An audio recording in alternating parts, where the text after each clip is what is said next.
बहू, अब इस कलश को तुम पांचों अपने पैरों से गिराकर गृह प्रवेश करो। चांदनी की पांचों बहू अंजलि, रीना, मंजू, सीता और राधा कलश गिराकर घर में आती हैं।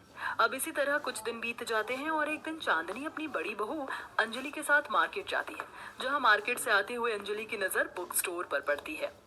माँ जी, हम बुक स्टोर में चले, मुझे कुछ काम है। बहू, तुझे बुक स्टोर में क्या काम है? तू वहाँ जाकर क्या करेगी? माँ जी, मुझे किताबें पढ़ना बहुत पसंद है, मुझे एक किताब लेनी है, प्लीज बुक स्टोर में चलते हैं ना? बहू, मेरे पास तो पैसे भी नहीं है, हम फिर कभी बुक स्टोर में चलेंगे।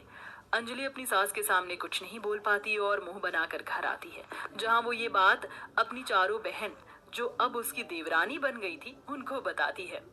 अंजलि, तेरे पास अच्छा मौका था, अगर तू बुक खरीद लेती तो हम घर बैठकर ही पढ़ाई कर लेते। कोई बात नहीं, बुक ही तो है, हम कुछ पैसे जोड़कर खुद ही बुक खरीद लेंगे। याद है ना, हमें छुपकर पढ़ाई करनी है, अगर किसी को पता चल गया तो ऐसा ना हो कि हमारी पढ़ाई छूट जाए। पर जैसे हमारे घर के हालत है, मुझे नहीं लगता हम कभी भी इतनी महंगी बुक के लिए पैसे जोड़ पाएंगे। कहीं ऐसा ना हो हमारा सपना अधूरा रह जाए। पांचों बहन आपस में बात कर ही रही होती हैं, पर उनकी सारी बात चांदनी सुन लेती है और उनके सामने आकर उनसे बोलती है। बहू, तुम पांचों अपने कौन से सपने की बात कर रही हो? तुम्हें कौन सी बुक चाहिए अपना सपना पूरा करने के लिए? वो माँ जी। अरे बहू, बताओ मुझे, तुम पांचों आपस में क्या बातें कर रही थी?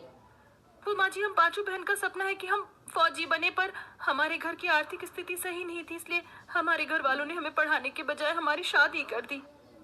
बहू, ऐसी बात थी तो तुम पांचों को मुझे बताना चाहिए था। मुझे तो बहुत खुशी है कि मेरी बहुओं ने इतने बड़े सपने देखे। मैं आज ही अपने पांचों बेटों से बात करूंगी तुम्हारी पढ़ाई के लिए। अब तुम पांचों की पढ़ाई में कोई कमी नहीं आएगी। तुम पांचों बस अपनी पढ़ाई पर ध्यान देना। चांदनी की बात सुनकर पांचों बहुओं की खुशी दुगनी हो जाती है और शाम को जब चांदनी के पांचों बेटे घर आते हैं तो चांदनी अपने बेटों से अपनी बहू को पढ़ाने की बात करती है। सुरेश बेटा, मेरी पांचों बहू फौजी बनना चाहती हैं, इसलिए तुम पांचों बहू को वो सारी किताबें ला कर दे दो जो उन्हें चाहिए, और हो सके तो किसी एकेडमी में भी उनका नाम लिखवा दो, ताकि वो भाग दौड़ कर सके। वो क्या कहते, फिजिकल, उसमें भी तो पास होना है बहुओं को। माई, आपने कौन सा नया शौक पाल लिया है बहुओं को पढ़ाकर उन्हें फौजी बनाने का? हम इतने अमीर नहीं हैं कि उन पांचों को पढ़ा लिखा कर फौजी बना सके। भूल गई क्या अपनी आर्थिक स्थिति कैसी है? हाँ माँ, भैया बिल्कुल ठीक कह रहे हैं। हम इतने पैसे कहाँ से लाएंगे? इसलिए आप अपने सिर से अपनी बहुओं को फौजी बनाने का भूत उतार दो और अपनी पांचों बहुओं से कहो कि घर में रोटियां सेके, न कि हाथ में किताब लेकर बैठे। अरे, तुम पांचों को तो खुश होना चाहिए कि तुम्हारी पत्नियों में इतना साहस है कि वो फौजी बनना चाहती हैं। अगर तुम पांचों कुछ नहीं कर सकते तो फिर ठीक है, मैं खुद ही नौकरी करूंगी और अपनी बहुओं को फौजी बनाऊंगी। छोड़ो भैया, अपनी बहुओं को फौजी बनाने की ये सिर्फ माँ की जिद है। जब उनकी बहुएं फौजी नहीं बन पाएंगी ना, तब उन्हें पता चलेगा कि उनके बेटे सही थे। चांदनी के पांचों बेटे अपनी बीवी को पढ़ाने से साफ इनकार कर देते हैं, जिसके बाद चांदनी खुद लोगों के घरों में जाकर झाड़ू पोछे का काम करना शुरू कर देती है और उनसे मिले पैसों से अपनी बहुओं को पढ़ाती है। बहुत जल्द चांदनी की पांचों बहुएं एग्जाम और फिजिकल क्लियर कर लेती हैं और देखते ही देखते एक दिन चांदनी को वो खुशखबरी मिलती है जिसके लिए चांदनी ने इतनी मेहनत करी थी। माँ जी, आपका और हमारा सपना पूरा हुआ, हमारी भर्ती हो गई फौज में। हाँ माँ जी, 1 तारीख को हम पांचों को ट्रेनिंग के लिए जाना है, मुझे तो यकीन ही नहीं हो रहा। भगवान का लाख लाख शुक्र है बहू, जल्द मेरी बहुएं भी फौजी बनकर बॉर्डर पर दुश्मनों से लड़ेंगी और फौजी की ड्रेस पहनकर घर आएंगी। मुझे उस दिन का बेसब्री से इंतजार रहेगा। इसी तरह से कुछ दिन गुजर जाते हैं और चांदनी की सारी बहुएं ट्रेनिंग के लिए चली जाती हैं, जहां वह धूप में, बारिश में, हर परिस्थिति में खड़ी होकर फौजी की कड़ी ट्रेनिंग करती है। मैंने जितना सोचा था ये फौजी की ट्रेनिंग उससे भी ज्यादा मुश्किल है और कभी कभी तो दिल करता है कि हार मान जाऊं, पर हम हार नहीं मान सकते। हमें यहाँ तक पहुँचाने के लिए माँ जी ने बहुत मेहनत करी है। अब तो चाहे बिजली ही क्यों ना गिर जाए, ये ट्रेनिंग हम पूरी करके ही दम लेंगे और माँ जी के सामने एक काबिल फौजी बनकर जाएंगे। इस तरह चांदनी की पांचों बहुएं एक दूसरे का हौसला बढ़ाती हैं और फौजी की कड़ी ट्रेनिंग को पूरा करती हैं। बहुत जल्द पांचों बहुओं की ड्यूटी बॉर्डर पर लग जाती है, जहां दुश्मन उनके सामने थे और उन पांचों बहनों को अपने साथियों के साथ मिलकर इस जंग को जीतना था। कितनी जल्दी दिन बीत गए, आज हम बॉर्डर पर खड़े हैं। बॉर्डर के उस पार हमारे दुश्मन खड़े हैं, कुछ ही देर में किसी भी समय जंग छिड़ सकती है। हाँ, और हमें इस जंग में जीतना है क्योंकि हमने माँ जी से वादा किया था कि हम फौजी बनकर उनके सामने खड़े होंगे। हमें माँ जी के लिए इस जंग को जीतना ही होगा। ये बात करने का समय नहीं है, हमें जंग के लिए तैयार होना है। चलो हम अपनी अपनी पोजीशन ले लेते हैं, जंग किसी भी समय शुरू हो सकती है। इतना बोलकर वो पांचों अपने बाकी साथियों के साथ अपनी अपनी पोजीशन पर खड़ी हो जाती, जहाँ देश के दुश्मन उन पर वार करते हैं। पर पांचों फौजी बहुएं भी हार नहीं मानती और वो अपने साथियों के साथ मिलकर एक एक करके अपने सामने खड़े सभी दुश्मनों को मार गिराती हैं। ये हमने कर दिखाया। अब परसों 15 अगस्त है, हम सारे फौजी मिलकर अपने देश के झंडे को फहराएंगे और दुश्मनों को दिखा देंगे कि हम किसी से कम नहीं। काश कि हम इस बार का 15 अगस्त अपने घर पर मना पाते।